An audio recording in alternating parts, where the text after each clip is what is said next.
Join my show Farage, 7 p.m. till 8 p.m. Monday through Thursday, and there you will get opinion, analysis, debate, and I'll cover stories that nobody else dares to touch. And then for the last 15 minutes, talking pints. We're over a drink. We have a civilised conversation with someone.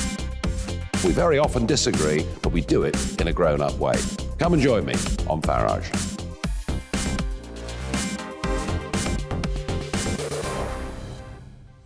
I'm Colin Brazier. I've reported from more than 70 countries around the world, covered wars from Afghanistan to Iraq, from Lebanon to the Balkans. I'm trying to bring that experience, that feel for events, to the studio. And something else. I'm ready to give an opinion. Today's stories with a spark. Brazier from 8 p.m. weekdays on GB News.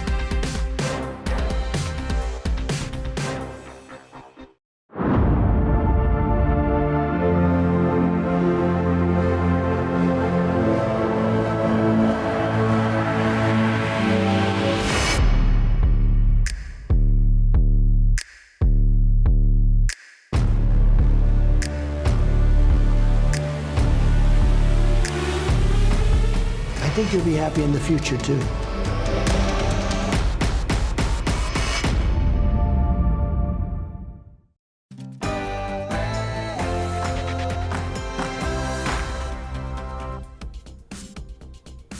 Good evening, welcome to Farage. I'm Mark Steyn, and as you just saw, Nigel will be back tomorrow, and it is a corker of a show that you won't want to miss. Nigel himself is going to be here to preview it in a couple of minutes. Also tonight, mask mandates with fines, vaccine mandates with prison terms.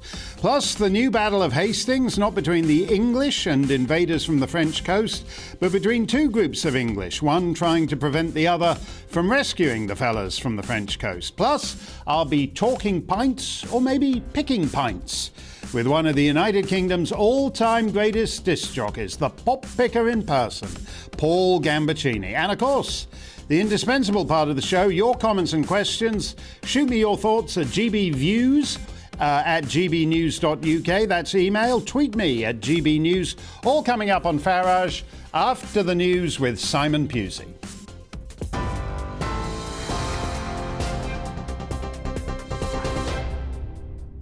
Thank you, Mark. Yes, I'm Simon Pusey, and here are your latest headlines. The Prime Minister says all adults will be offered a booster jab by the end of January and that Christmas parties should go ahead. Speaking of the latest COVID briefing, Boris Johnson confirmed the military will help the NHS with the rollout. MPs also voted in favour of new restrictions, including face coverings in shops and on public transport in England. Travellers coming into the UK also have to self-isolate until they receive a negative PCR result. There'll be temporary vaccination centres popping up like Christmas trees, and we'll deploy at least 400 military personnel to assist the efforts of our NHS, alongside, of course, the fantastic Jabs army of volunteers. Well, that was Boris Johnson. Meanwhile, the Health Secretary, Sajid Javid, is urging everyone to get jabbed ahead of the Christmas festivities. This is a national mission, and we all have a role to play. If we want to give ourselves the best chance of a Christmas with our loved ones, the best thing we can all do is step up, roll up our sleeves and get protected when the time comes.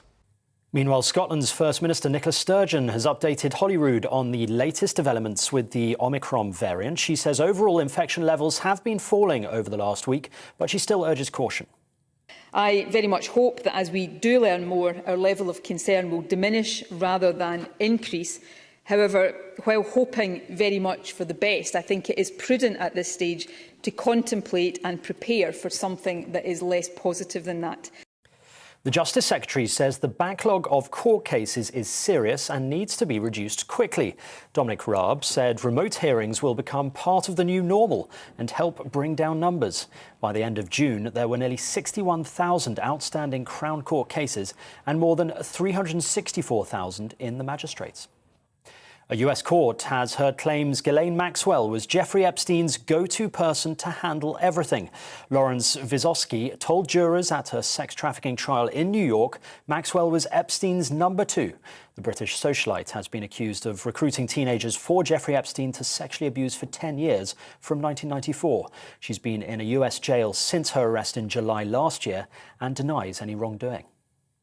The former Liverpool and Arsenal player Ray Kennedy has died at the age of 70. He won 3 European Cups and 5 league titles with Liverpool.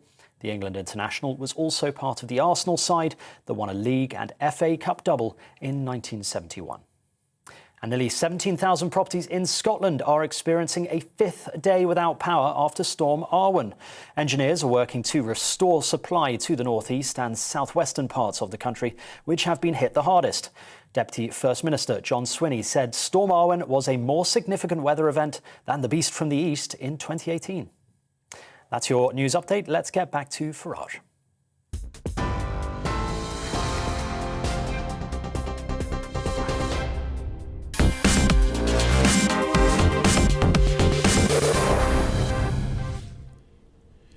Don't worry, Nigel Farage will be back in the anchor chair tomorrow. If you're wondering where he's been, here he is to tell you. All yours, Nigel. Mark, thank you. Yep, I've been missing in action. Thank you for holding the fort. Yesterday, I did go to Mar-a-Lago. I sat down for half an hour with the 45th President of the USA, Donald J. Trump. And I think we covered a lot of areas. It's a very wide-ranging interview. Some really interesting points. And as ever, Donald Trump doesn't hold back. He tells you what he thinks. For example, I talked about the Duchess of Sussex and the fact she's almost become a political lobbyist in the USA. Here's what he had to say about that.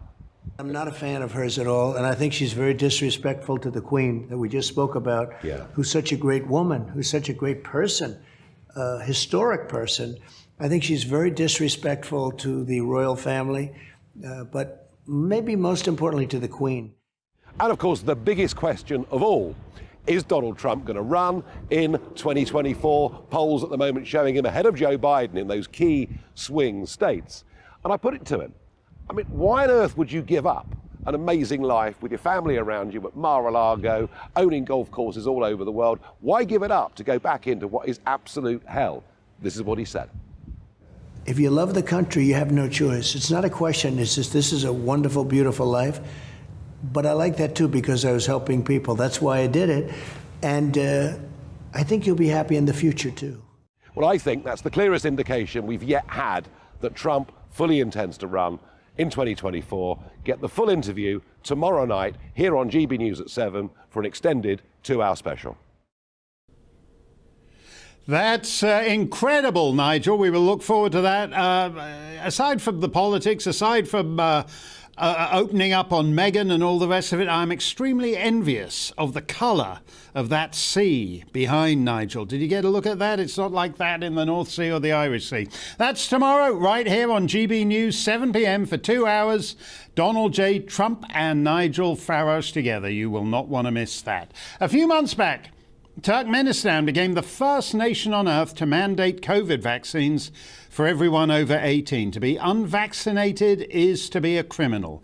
And you're probably saying, well, that's Turkmenistan. They criminalize a lot of things over there. The late President Niyazov criminalized lip syncing because he was tired of seeing clapped out pop acts mouthing to their ancient hits. He outlawed ballet. A lot of people dislike ballet, but only Turkmenistan regards it as a national security threat. President Niyazov banned news presenters from wearing makeup because he could no longer tell the men from the women. It's a common problem right here at GB News. I just passed one of my colleagues in the corridor and I said, "Hi, Michelle," and it turned out to be Alistair Stewart. So I'm sympathetic to that one.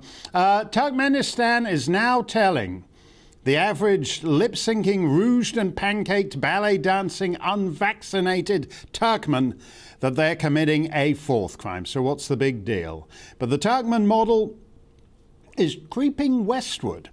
In Greece, as of January 16th, anybody over 60 who's not vaccinated will have to pay a €100 fine every month. So if you stay unvaccinated till next Christmas, that's €1,200, which goes directly into the Greek healthcare system. The Prime Minister says it's not a punishment, just a, quote, health fee. In Austria, as of February, vaccination will be mandatory for adults. And if you're caught wandering around unvaccinated, you'll be liable to a fine of €7,200, or if you can't pay it, a jail term, which definitely is a punishment. Hard to pass off a jail term as a health fee. In England, as of 4 a.m. Greenwich Mean Time today, persons not wearing a mask in shops or on public transport will be liable to initial fines of £200, doubling with each further offence. So caught without a mask a second time, it's £400, third time £800, fourth £1,600, rising to £6,400. The mask mandate doesn't apply to restaurants or pubs, except when it comes to getting a takeaway curry, because apparently the COVID doesn't care to hang around the bar or the all-you-can-eat breakfast buffet, but just likes to lurk around a giant kebab for takeaway purchases. So, presumably, if you don't mask up for a quick pop in to pick up your curry, that £200 fine starts kicking in mighty fast. There doesn't appear to be a lot of science behind any of this, between the giant sweating kebab and having scampi or Dover sole in a restaurant. COVID is with us indefinitely, and every so often there'll be some Omicron of the month variant with 8 dozen different mutations that pops up in, Tajikistan, no, Costa Rica, no, Bhutan, no, it's in the South Sandwich Islands, and the borders will be shut down for everyone, except that is for whoever shows up on the South Coast. COVID is bad. The free world's response to COVID is worse, however you measure it. Cancer deaths up. According to The Lancet, deaths from breast cancer are up 8 to 10%, colorectal cancer 15 to 16%. Teen suicides are up. According to America's Centers for Disease Control, attempted suicides by girls 12 to 17 are up 50%. School results, on the other hand, are way down. A study from Brown University in the United States finds that children born during the pandemic have significantly reduced verbal, motor, and overall cognitive performance. Just in case you thought that our society wasn't dumbing down fast enough. And still we cower in front of the next exciting variant of the week. The next terrifying variant of the week. COVID might kill you. COVID-stan without end will certainly kill our world. Yet Britain and most of the rest of the West remains curled up in a permanent fetal cringe, and the fellows who unleashed it on the planet, and exactly 2 years ago were sitting in Beijing fine-tuning their official lies, will get off scot-free. Doesn't seem a lot of point to that. The Chinese economy is going gangbusters, and every YouTube video out of Wuhan makes it look like the only party town left on earth. Meanwhile, we put the lockdown in, the lockdown out, in, out, shake it all about. To what end? Shoot me an email. Especially like vicious and hostile ones, gbviews at gbnews.uk, or tweet us at gbnews. Professor Andrew MacDonald is a virologist at the University of Leeds, and we're very pleased to have him with us. What is the science that says you don't need a mask for a restaurant, but you do need a mask to go to Tesco's? What's the science behind that? Good evening, Mark. I'm not sure that the science backs up the government's muddled thinking on masks. Now, there is strong science that says that wearing a mask when you're in crowded indoor settings will reduce the level of transmission. But I have to say, I agree with you in terms of you're just as likely to catch this virus if you're in the cinema as you are on the bus or something like that. So I think the government comms on this is somewhat muddled.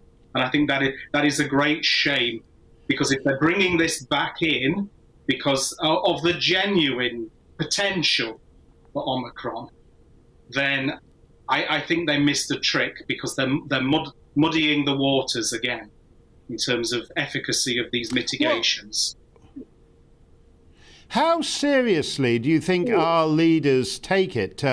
Boris Johnson was glimpsed at an event just a couple of days ago where he was supposed to be masked up, and instead he's in there unmasked, whooping it up. The same thing has been seen of Joe Biden, Justin Trudeau, almost every world leader you can name. So in other words, the people who are telling us this is serious, we don't want to impose mask mandates on you, but we have to because of the danger of this thing, are then gallivanting all over town unmasked, almost as if they don't believe their own words on this. Well, I think that is a poor image that they're setting, because if they're wanting everybody to follow this, and I would implore your listeners, your viewers, that if they're in a crowded indoor setting, to put that mask on. It will have an effect on transmission. It will keep people safer. It is such a shame that you get images as the one that's gone all around Twitter, as you say, of the Prime Minister maskless. I think it's a poor message to send. Do you think, as was suggested on Michelle's show last hour, that we are going to be wearing masks forever? No, I don't think we are. I think we were caught with our pants down, quite frankly, when Delta came to the UK. And so I think the government has tried to act more quickly to the potential of Omicron, which is why they've brought in the speeded up, the supercharged booster regime, and they've reintroduced the mask wearing. I cannot see a future scenario where we will be wearing masks forever, but we do have to appreciate that we are not out of the woods yet in terms of the pandemic. We still have a large number of people dying on a daily basis, and we still need to vaccinate a larger percentage of the population, which we are doing. We're just not there yet. Well, just to go back to what you said there, that we won't be wearing masks forever. If you had said, when Boris Johnson was telling us, talking about 2 weeks to flatten the curve in March of 2020, that in December 2021 we would be facing a second Christmas COVID. Again, most people would have thought that was ridiculous. It's pretty clear now, COVID isn't going away, and these variants are going to come along every month, every 6 weeks, somewhere or other on the planet. Is it not time, perhaps, to have a strategy targeted towards the most vulnerable, which is those over, wherever you want to set the age, over those over 60, 55, whatever, particularly with underlying conditions, and recognise that for people younger than that, it's, unless you've got some serious underlying condition, it's not a big deal. So I'd argue back against your argument there on a couple of points. The first thing I would say is, actually, the first thing I'll do is agree with you that most of us had not in our worst nightmares assumed that we would still be in the middle of the pandemic. I think Delta coming along really changed things because of its immune evasion, its higher rate of transmission. But we have a major weapon in our arsenal, and that is the vaccines. And they are hugely effective, again, in protecting against serious disease and hospitalization, particularly with our most vulnerable citizens. We also now, let's remember, have antivirals that are coming on the scene. So we have molnupiravir and Paxlovid that are going to start to be given to those most vulnerable citizens. So I think we have measures in our public health and in our NHS that will allow us to fight this virus more effectively. But if I can just say that actually 3/4 of the adults that are under 50 that are in hospital right now with COVID-19 that are filling up our wards are unvaccinated. Our route out of this nightmare situation is for people to take the vaccine. it works against all the variants. It is likely that it will still work against Omicron. It might be slightly less effective. We don't yet have the data, but it should still work against serious disease. What's your attitude to statistics from very high vaccinated societies such as Israel, or indeed from our backyard in Gibraltar, which I think was the first place on earth to achieve 100% adult vaccination, yet has seen again this huge surge? Why is it a reasonable position to think that the vaccine is perhaps underperforming in Gibraltar or Israel? No, it's not. And if I can take the case of Israel, actually the percentage of people who were vaccinated in Israel is not as high as people imagine.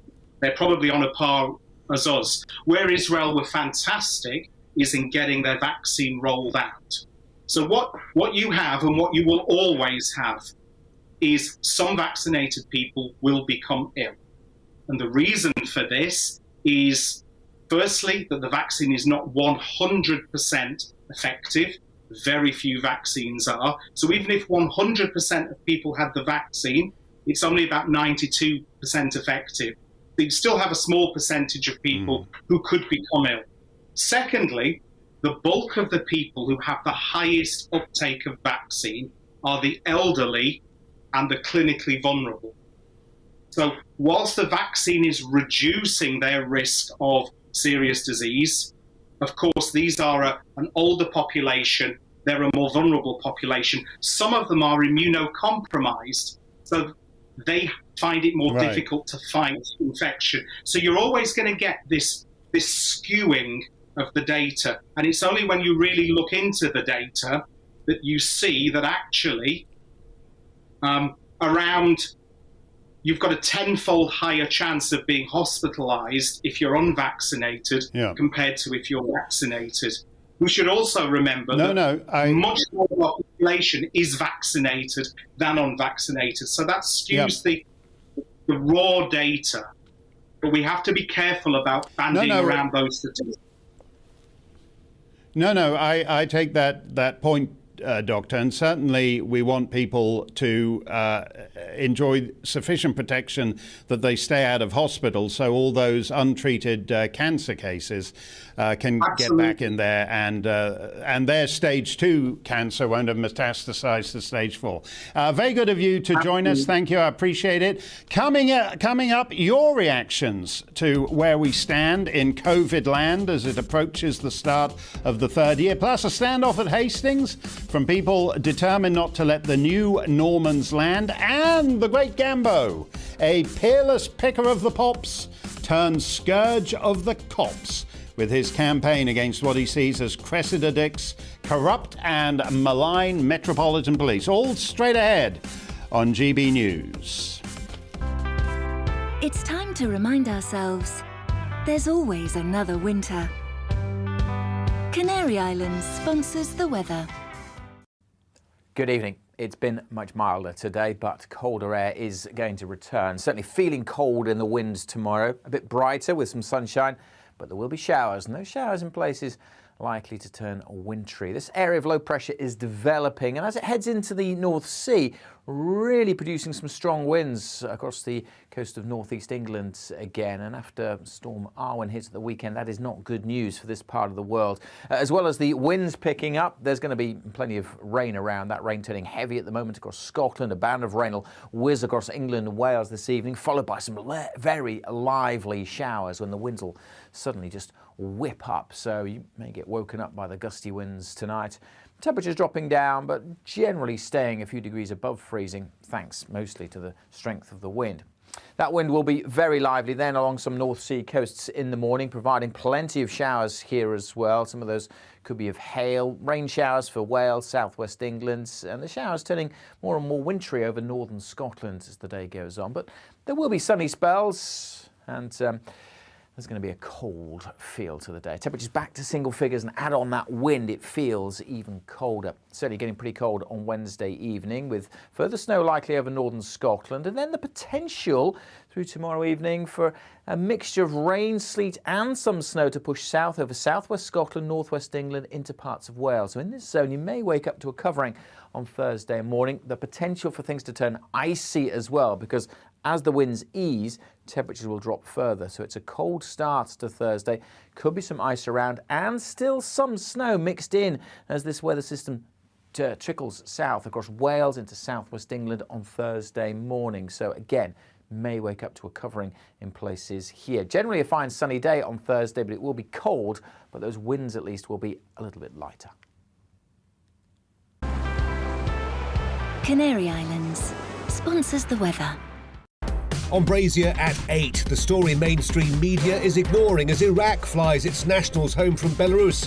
Has Poland won its war on illegal migration? And what does that mean for policymakers in Britain? Also, his name is mud in some of our workers' schools and universities. But on what would have been the birthday of Sir Winston Churchill, we honour the life of our greatest Briton. And why aren't prices at the petrol pumps falling this time? After record-breaking highs, the big fuel companies are refusing to hand on cuts in the cost of oil. That's Brazier from 8. You're watching GB News live across the UK and the world on our digital stream. GB News is Britain's news channel. We are the UK's home of discussion and debate from all perspectives. We are here for you. Don't forget to join our YouTube community by clicking on that subscribe button. And if you want the GB News app, you can click and catch up on programmes anytime. We love to hear from you, so email us. gbviews@gbnews.uk. Thanks for being part of the GB News family. My name is Andrew Doyle. Join me every Sunday evening at 7 p.m. for Free Speech Nation. This is a show where we address current affairs and news stories of the week with the help of two wonderful comedian panellists. I brought in comics because I want to give it a lighter edge, and also they work for less. See you there.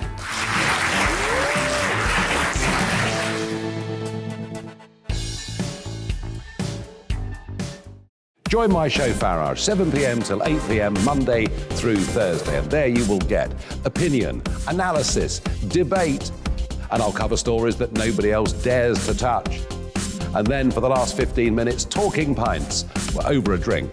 We have a civilised conversation with someone. We very often disagree, but we do it in a grown-up way. Come and join me on Farage.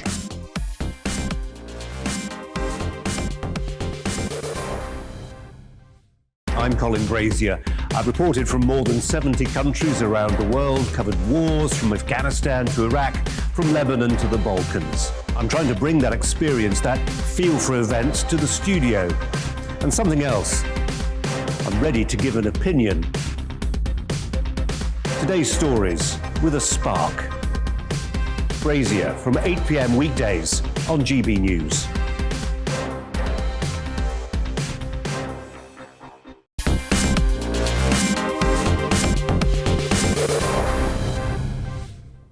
Welcome back to Farage. Let's hear what you have to say. Jen says, are the governments of the world trying to incite revolution? We have had enough, says Jen. Well, there's a line of George Orwell's I always liked. He went to a miners' meeting and he expected the miners to be mad as hell and urging industrial action and threatening to bring the country to a halt. And instead, they weren't like that at all. And he came away from the miners' meeting and said, there is no turbulence left in England. And that is the bet that governments around the world have made, that there is no turbulence left in England, there is no turbulence left in New Zealand, there is no turbulence left in Canada. That's the way they're betting, Jen, and they're pretty confident they can hold the lid on this. Let's go to Rax, who says, yep, I'm sick of the hokey-cokey of variants. We just have to get on with it and accept deaths when they occur. The trouble is wider mainstream media that blame government whatever they do, forget world leaders not masking up, the National Teachers Award and not a mask in sight. I don't think it's coincidence that at the G7, for example, when they all come out on the podium and give the press conference, they've all got their masks on. And then when you catch them at the reception in casual shots afterwards, none of them got their masks on there. And we just have to get on with it and accept deaths when they occur. You know, we've done that throughout most of human history. If you look at tuberculosis, in the 19th century, it could descend on you out of nowhere, and you just had to accept that. Paul says this mask-wearing policy is unbelievable. Masks in shops, but not in pubs. It's like saying you can use your mobile in a car on an A road, but not on a motorway.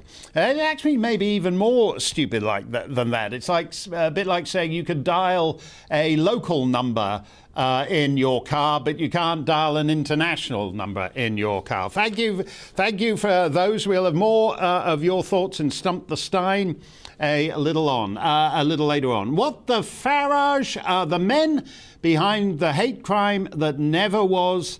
The man behind it insists he was nonetheless the victim of it. This is the American actor Jussie Smollett, who insists he got a sudden urge to go out for a meatball sub from the Subway sandwich chain in the middle of a polar vortex at 2 a.m, as who doesn't, in Chicago.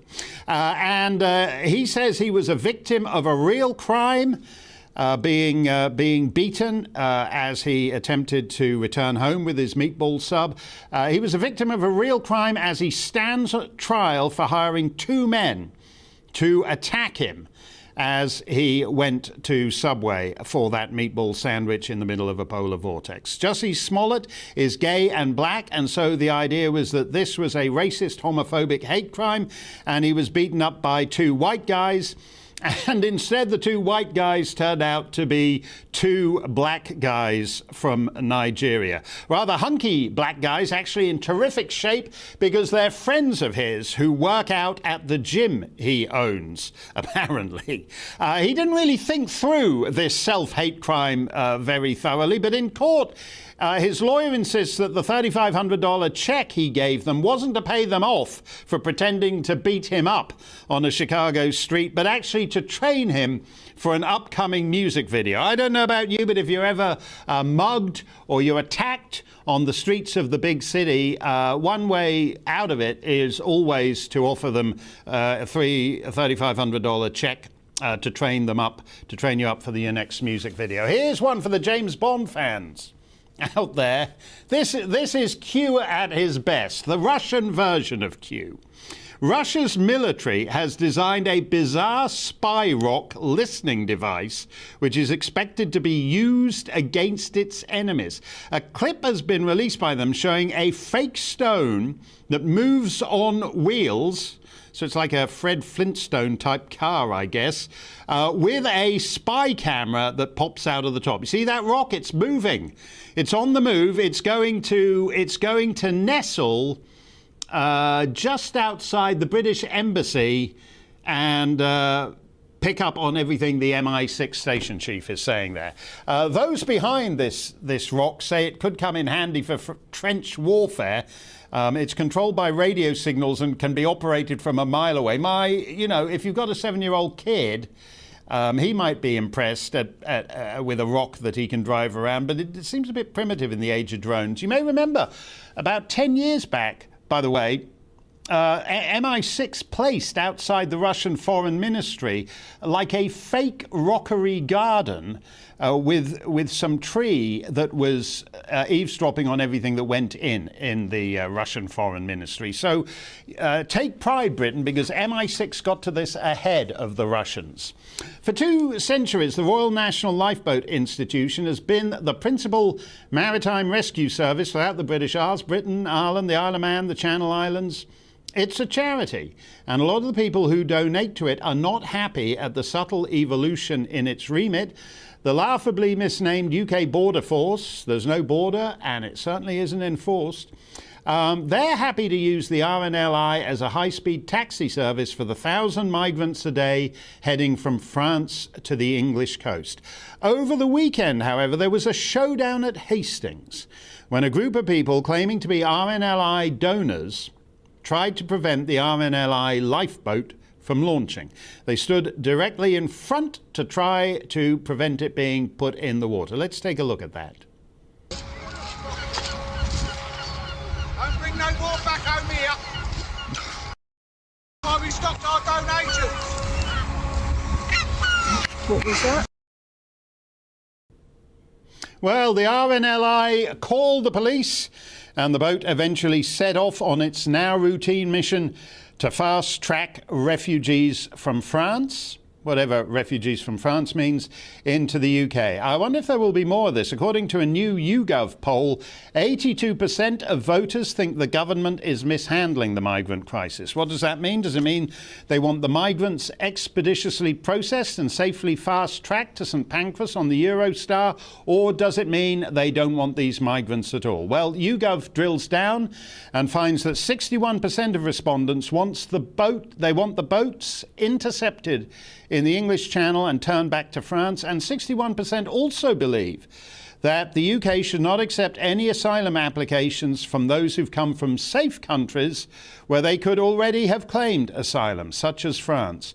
On the left, David Blunkett, the former Labour Home Secretary, warns that voters will turn against Sir Keir Starmer if the party goes all in on express check-in mass migration, and that the UK could wind up with Prime Minister Nigel Farage, which would mean guest hosts at 7 p.m. until the end of time. So we stand on the brink of the abyss. David Chazan joins us. He's the Paris correspondent for The Telegraph, and he's been following this story a long while. David, those two preferred options in this new poll, the boats should be turned back in the middle of the English Channel and sent straight back to France, and that no one should be allowed to make an asylum application if they come from a safe country where they could already have claimed asylum. What are the chances in the real world of either of those things coming to pass? Well, in the first case, I think the chances that Britain actually starts turning boats back is rather remote. Firstly, because that will end cooperation with the French, who see that as a red line. They want to look for a solution that, in their eyes, is less brutal. And they're also asking Britain to allow migrants who are in countries like France to make asylum applications without crossing the Channel. So that, they believe, would prevent or help to minimize the risk of disasters such as the one we saw last week, where 27 migrants were killed trying to cross the Channel in a flimsy boat. So the French government's take on this is rather different from either the British public as reflected in that poll, or certainly Boris Johnson's government. This is the difference, though, isn't it, David? For the most part, as Nigel likes to point out when he's in this chair, the media, the other networks, the BBC and Sky, haven't covered this story. Then 27 people drown in the English Channel, and it's covered as an humanitarian question. In other words, how can we get these people into the country without them drowning en route? And the public seems to be saying fairly firmly, no.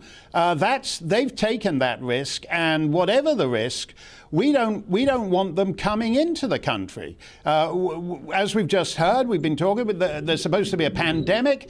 There's restrictions on if a businessman from Johannesburg wants to fly into Heathrow, he can't. Why should we just take thousands of people every week now and we don't know their COVID status or anything? So isn't this starting to turn into a Brexit type thing, where there's a gulf between where popular opinion is and where the political class is? Well, I'm not sure about popular opinion in the UK. Popular opinion here in France, where I am, is also highly divided on this issue. Today, we saw the far-right commentator Eric Zemmour confirming that he's going to be a presidential candidate in the election in a few months. He sees immigration as the #1 problem facing France. But France does take in more asylum seekers every year than Britain does. And of course, one of the big points of friction between the UK and France on this issue is that Boris Johnson wants all of the migrants who succeed in crossing the Channel illegally to be sent back to France.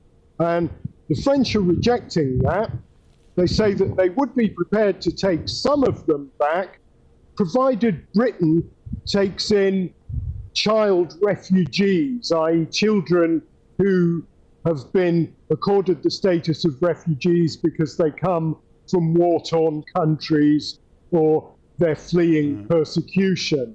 So, I mean, it's a really difficult problem. I think it's a global problem, and you can't just wish it away, because as long as extreme poverty and conflicts are going on in the Middle East, in Africa, people are going to continue to come. But one thing the French government says is that Britain is working against itself because of its loose labour laws. It's much easier for illegal immigrants to slip into the grey economy and to work without papers in the UK than it is in France or other European countries. That's true. And so the French are asking the British government... Sorry, carry on. Let me ask you this, David, since you brought up Monsieur Zemmour, and you're quite right. Monsieur Zemmour says that immigration is war. That's his view of it. But isn't it the case that he announced today his presidential campaign because the previous so-called far-right figure, Marine Le Pen, is not regarded as being sufficiently far-right on this issue. In other words, he saw an opening because he thought Marine Le Pen had gotten a little squishy on this subject, and the buzz around him suggests that he may well be right in that calculation. Yeah, the initial buzz around him certainly suggested that there was an appetite for what Zemmour had to say, but in recent days, his poll ratings have been slipping. He's lost one of his big financial backers. And so the Zemmour phenomenon may turn out to have been not much more than a flash in the pan. It is certainly true that Marine Le Pen, who for years has incarnated the far-right anti-immigration platform in France, has tried to, as she puts it, detoxify her party by making it a bit more moderate in an effort to attract more mainstream traditional conservative voters. And the risk when she does that is that she loses core support from more extreme people. So difficult position for her to be in. A difficult straddle. Yeah, I'd forgotten that detoxify, because it looks as if she may have detoxified too far, and it may be time to retoxify. But thank you for that, David, and we'll hold you to your prediction about Monsieur Zemmour when the election actually takes place. Coming next on tonight's Farage, Talking Pints with the peerless pop picker Paul Gambaccini. That's next.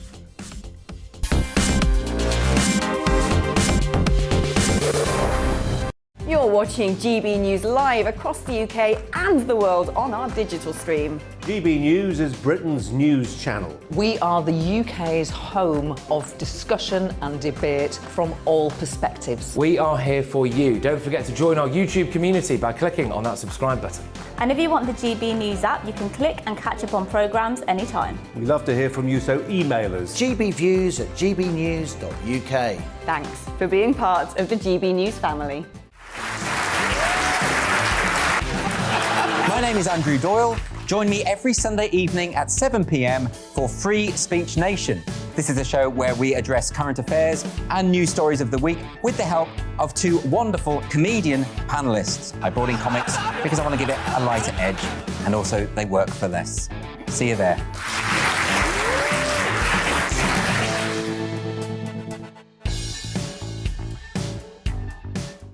Join my show Farage, 7 p.m. till 8 p.m. Monday through Thursday, and there you will get opinion, analysis, debate, and I'll cover stories that nobody else dares to touch. And then for the last 15 minutes, Talking Pints. We're over a drink. We have a civilised conversation with someone.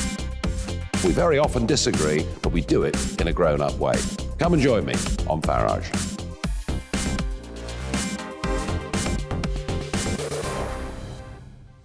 I'm Colin Brazier. I've reported from more than 70 countries around the world, covered wars from Afghanistan to Iraq, from Lebanon to the Balkans. I'm trying to bring that experience, that feel for events, to the studio. And something else. I'm ready to give an opinion. Today's stories with a spark. Brazier from 8 p.m. weekdays on GB News.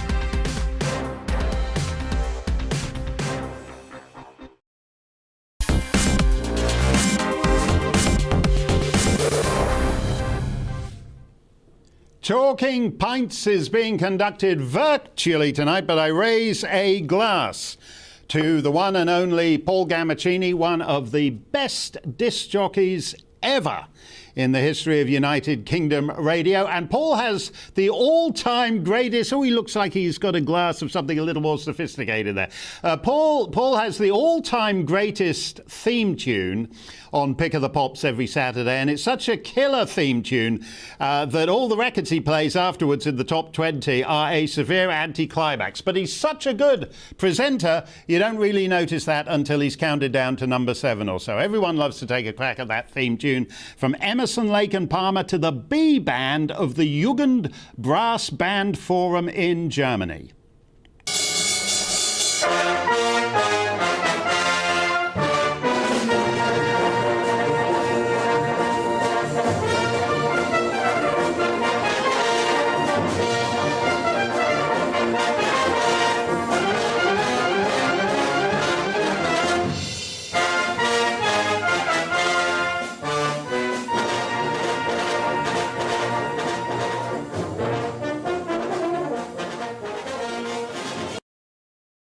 With Barbara Moore's fantastic arrangement and the musicians she brought into the studio 50 years ago. Paul, it must be such a thrill to get to talk over that music at 1 o'clock every Saturday. I mean, you've just got the all-time best signature tune there.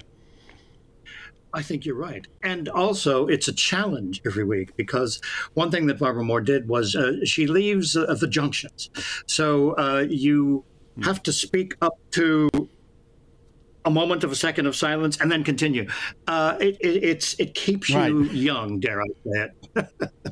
And I love it. That's certainly right. Yeah, and then you get and to you the always end. have such. And you always have such fun in the middle section of it, which has got those, as you said, those little gaps. And you're just like fitting in 1 word, 2 words in those gaps. It's a fantastic performance, actually, Paul. You know, you're a great enthusiast. You're an enthusiast about pop records, and you're an enthusiast about comic books. And I would love to talk to you about all those enthusiasms, because you're a great communicator at that. And in fact, you turn up in historic comic books. I think you were mentioned as the couturier for supervillains in an edition of The Flash, which is a great privilege. And I'm sure you'd much rather prefer to be a couturier for supervillains rather than the more ordinary villains you've had to deal with in the last few years. A few weeks ago, you signed a public letter, an open letter, about the misbehaviour, to put it mildly, of the Metropolitan Police. I take it after all these years that still weighs on you. Well, of course it does. We think of the words of Cliff Richard, who said to me, "It's terribly disappointing to realize that the people you should be able to trust the most are actually the people you can trust the least." He was referring to the police. And I know that as Daniel Day-Lewis in the famous performance of Hamlet at the National Theatre, which I actually saw, where he just hit his head against the set because he was having some kind of visitation from his father. You can hit your head against the wall and it doesn't change things. There are estates of power in this country that do not wish to be reformed. And I ran up against a couple of them. And so what you have to do is you just have to try to arrange for reforms that you can get. You know, it's a sorry person who tries to get something that he can't get. But you may not be into praising Theresa May, but I praise Theresa May for standing up to the police and introducing reform on the bail issue. And that was a practical thing. You see, all of the things that have to be done are actually practical. But when we had that meeting of 7 people who were famous for their spats with the police, including Baroness Lawrence, for example, Lady Britain, Harvey Proctor, and so forth. And so we wrote this open letter to the Prime Minister, and it was on the front page of the Daily Mail. And the very day the Daily Mail came out, Cressida Dick was reappointed. I mean, it was like they were going, no. Well, you gave some of the you gave some of the names that you're in that letter with. It's not the kind of company you'd normally be keeping. I doubt you were a big fan of Leon Britton when he was Home Secretary. The name you didn't mention, this is what really shocked me, Paul, when I read that letter, is that most of the names there are of widows and children of those who were targeted, because someone like Field Marshal Lord Bramall, who landed on the beaches at D-Day. He was part of the occupation of Japan, the incursion into Indonesia. He served his country all his life, and then at the end, he's ensnared in this Cressida Dick operation that she sanctioned, which is completely absurd in its face, that somehow the House of Lords, which I have no use for, but somehow that prominent members of the House of Lords are drinking the blood of 7-year-old boys at the Carlton Club every Wednesday night. That fantasist was allowed to destroy the last years of these very distinguished people. This is a tragedy and an outrage simultaneously. I sat next to Lord Bramall's son as we recorded our conversation, and he was asked what his father's response had been to these accusations and the police taking them seriously. And the son said, "I have stepped onto the sands at D-Day. I have defended our nation in the Falklands." And his wife said, finish it. And he said, but I have never felt as insulted and as threat as I do now. This false, insane episode in our nation's history cut him to the quick in his very final years. Right. Yes, the words he used were, "I never felt mortally wounded until now."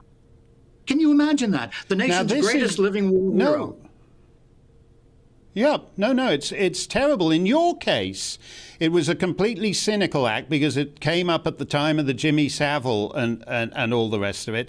And it was said that the police didn't want to say there's no case to answer for Paul Gambaccini, because if a Radio 1 disc jockey were to skate, it would somehow diminish all the Operation U-Tree rubbish. You wrote a fantastic book about this, A Year Under the U-Tree, and it begins with you waking up on what's just going to be another ordinary day, and within a couple of hours you're in a London police station, and you realise essentially that until this nightmare ends, you're living your life on the terms of the Metropolitan Police. Are you relieved to have survived this?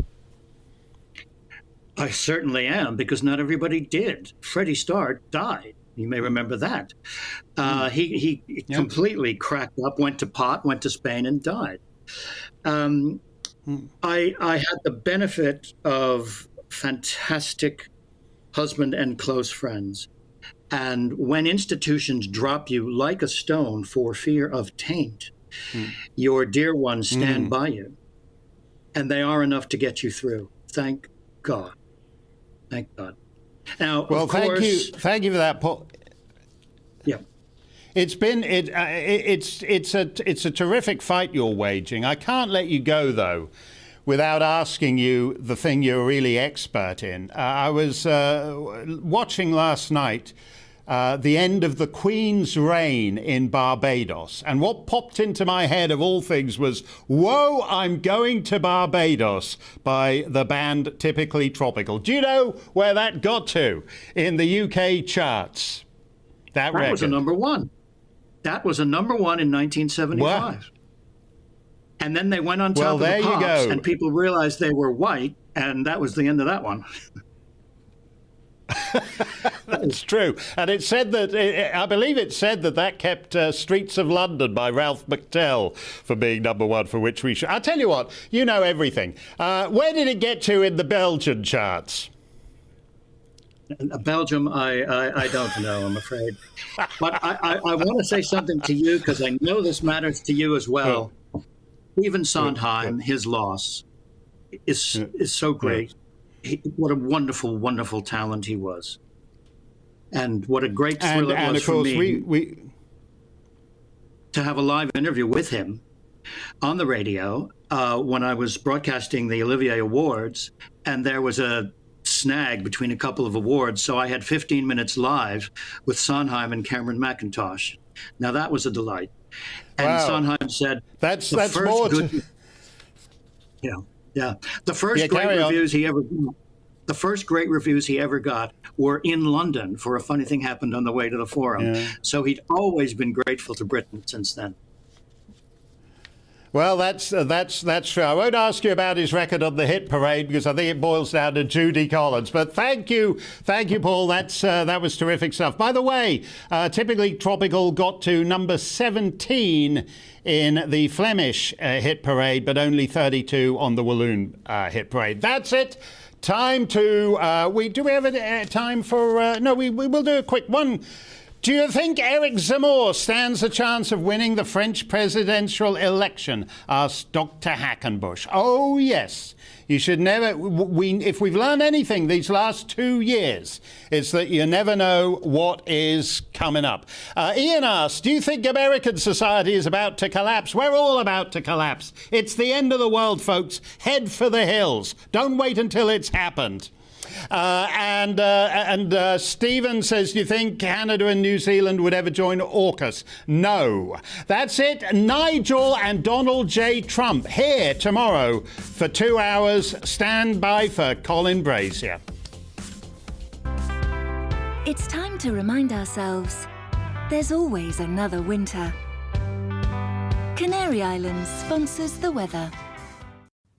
Good evening. It's been much milder today, but colder air is going to return. Certainly feeling cold in the winds tomorrow. A bit brighter with some sunshine, but there will be showers, and those showers in places likely to turn wintry. This area of low pressure is developing, and as it heads into the North Sea, really producing some strong winds across the coast of northeast England again. And after Storm Arwen hits at the weekend, that is not good news for this part of the world. As well as the winds picking up, there's going to be plenty of rain around. That rain turning heavy at the moment across Scotland. A band of rain will whiz across England and Wales this evening, followed by some very lively showers when the winds will suddenly just whip up. So you may get woken up by the gusty winds tonight.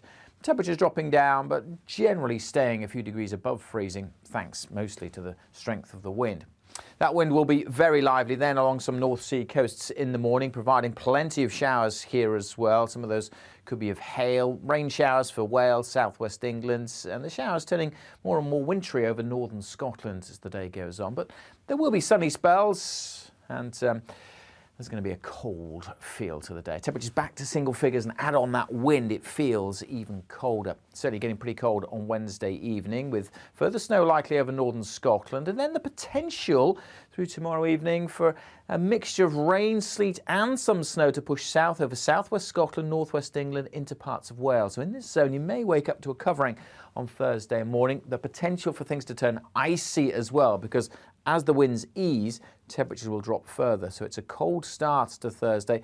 Could be some ice around and still some snow mixed in as this weather system trickles south across Wales into southwest England on Thursday morning. So again, may wake up to a covering in places here. Generally a fine sunny day on Thursday, but it will be cold, but those winds at least will be a little bit lighter. Canary Islands sponsors the weather. You're watching GB News live across the UK and the world on our digital stream. GB News is Britain's news channel. We are the UK's home of discussion and debate from all perspectives. We are here for you. Don't forget to join our YouTube community by